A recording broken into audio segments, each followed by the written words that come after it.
Sex గురించి మాట్లాడేటప్పుడు ఎప్పుడూ రెండు అంచుల్లో నిలబడతాడు. ఒకవైపు దాన్ని అత్యంత పవిత్రమైనదిగా చూపించాలని ప్రయత్నిస్తాడు, మరోవైపు దాన్ని తక్కువ చేసి చూస్తాడు. కానీ ఈ రెండు దృష్టికోణాల్లో ఒకే సమస్య ఉంది. రెండింట్లోనూ మనం సెక్స్ను మనిషి నుంచి వేరు చేసి చూస్తాం. నిజానికి సెక్స్ అనేది ప్రత్యేకంగా ఉన్న విషయం కాదు. అది మనిషి ఎలా ఆలోచిస్తాడు, ఎలా అనుభూతి చెందుతాడు, ఎలా ఒంటరిగా ఫీలవుతాడు అనే విషయాల ప్రతిబింబం మాత్రమే. సైకాలజీ చెప్పే ఒక సింపుల్ నిజమేంటంటే, మనిషి చేసే ప్రతి పని వెనుక ఒక భావోద్వేగ అవసరం ఉంటుంది. సెక్స్ కూడా అంతే. అది కేవలం శారీరక కోరిక మాత్రమే కాదు, అది కనెక్ట్ అవ్వాలనే లోతైన కోరిక. నన్నెవరో చూస్తున్నారు, నన్నెవరో అర్థం చేసుకుంటున్నారు, నేను ఒంటరిగా లేను అనే ఫీలింగ్ కోసం మనిషి తెలియకుండానే సెక్స్ వైపు వెళ్తాడు. ఒక వ్యక్తిని చూసిన క్షణం నుంచే మెదడు లోపల ఒక కాన్వర్జేషన్ మొదలవుతుంది. అది కూడా కెమికల్స్ రూపంలో. మొదట విడుదలయ్యేది డోపమిన్.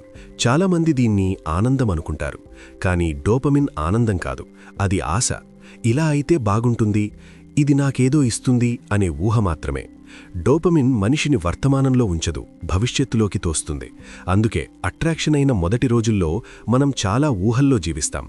నిజం కంటే కలలే ఎక్కువగా కనిపిస్తాయి.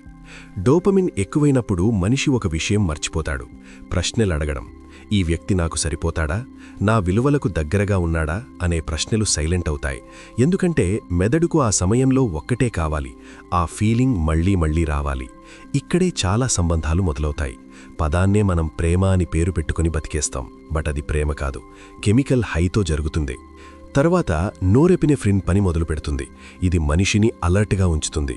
హార్ట్ బీట్ వేగంగా కొట్టుకోవడం, నిద్ర పట్టకపోవడం, ఎప్పుడూ ఆ వ్యక్తి గురించే ఆలోచించడం, ఇవన్నీ దీని ప్రభావాలు. ఆసక్తికరమైన విషయమేమిటంటే, ఇవే లక్షణాలు భయానికి కూడా ఉంటాయి. అందుకే కొన్నిసార్లు మనం ప్రేమలో ఉన్నామా లేక ఏదో అన్కంఫర్ట్లో ఉన్నామా అని కూడా అర్థం కాకపోతుంది. ఇప్పుడు శారీరక దగ్గరకు వస్తే, అంటే సెక్స్ జరిగితే మెదడు విడుదల చేసే అత్యంత ప్రభావశీలమైన కెమికల్ ఆక్సిటోసిన్. దీన్ని బాండింగ్ హార్మోన్ అంటారు. ఇది మనిషికి ఒక భ్రమనిస్తుంది. ఈ వ్యక్తి నావాడు, ఇక్కడ నాకు సేఫ్గా ఉంది అనే ఫీలింగ్ కలుగుతుంది. ఇక్కడ ఒక కఠినమైన నిజముంది. ఆక్సిటోసిన్కు సందర్భం అర్థం కాదు. ఇది ప్రేమలో జరిగిందా, ఒంటరితనంలో జరిగిందా, టెంపరరీగానా, పర్మనెంట్గానా అనే తేడా తెలీదు.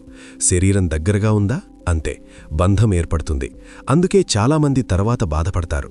నాకు అటాచ్ అవ్వాలని లేదు కానీ అవుతోంది అంటారు. అది నీ బలహీనత కాదు, అది నీ మెదడు పనిచేసే విధానం.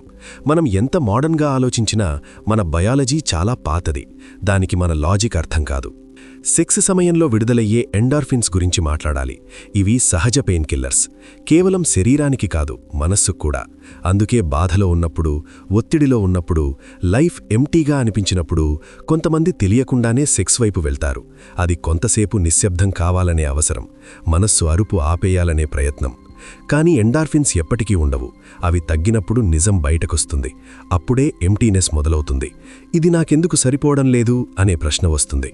చాలామంది ఆ ప్రశ్న నుంచి పారిపోతారు, ఇంకో అనుభవంలోకి దూకుతారు. కానీ ప్రశ్న మాత్రం అలానే మిగిలిపోతుంది. ఆర్గాజం తర్వాత వచ్చే ప్రోలాక్టిన్ మనిషిని నిశ్శబ్దంగా చేస్తుంది. మాటలు అవసరమనిపించవు. అక్కడే ఒక చిన్న టెస్ట్ జరుగుతుంది. ఆ నిశ్శబ్దం కూడా కంఫర్ట్గా అనిపిస్తే అది కనెక్షన్. అదే నిశ్శబ్దం అసౌకర్యంగా అనిపిస్తే అది కేవలం శారీరక స్టిమ్యులేషన్. పార్న్ గురించి ఒక మోడర్న్ ఫిలాసఫర్ ఎలా చూస్తాడంటే, పార్న్ చెడు కాదు, కానీ అది మనిషి మెదడును ఒక తప్పుడు ఆనందానికి అలవాటు చేస్తుంది. అక్కడ డోపమిన్ ఉంటుంది, కానీ ఆక్సిటోసిన్ ఉండదు. స్టిమ్యులేషన్ ఉంటుంది, కానీ కనెక్షన్ ఉండదు. దాంతో నిజ జీవితంలో ఉన్న మానవ సంబంధాలు నెమ్మదిగా ఫ్లాట్గా అనిపించడం మొదలవుతుంది. ఎక్కువ కావాలి, ఇంకా ఎక్కువ కావాలి, కానీ తృప్తి రావడం తగ్గిపోతుంది. ఇక్కడే ఒక లోతైన నిజం బయటపడుతుంది. మనిషి సెక్స్ కోసం కాదు, కనెక్షన్ కోసం పుడతాడు. సెక్స్ ఆ కనెక్షన్కి ఒక మార్గం మాత్రమే. అదే మార్గం సరైన వ్యక్తితో, సరైన భావోద్వేగ భద్రతతో ఉంటే ప్రేమగా మారుతుంది. అదే మార్గం ఎంటీగా ఉంటే గాయంగా మారుతుంది. మనం ఈ ఫీలింగ్స్ను ప్రశ్నించకుండా అంగీకరించినప్పుడు, ఒక దశలో ప్రతి మనిషి తనతో తానే ఒక నిజమైన ప్రశ్న వేసుకోవాలి. నిజంగా నాకిది కావాలా, లేక లోపల ఉన్న ఈ అసౌకర్యం, ఈ ఎంటీనెస్, ఈ ఒంటరితనం నుంచి తప్పించుకోవడానికి మాత్రమే నేను ఇలా చేస్తున్నానా అని. ఆ ప్రశ్నకి వెంటనే సమాధానం దొరకదు. కానీ ఆ ప్రశ్న అడగడం మొదలైన క్షణమే మనలో ఒక చిన్న మార్పు మొదలవుతుంది.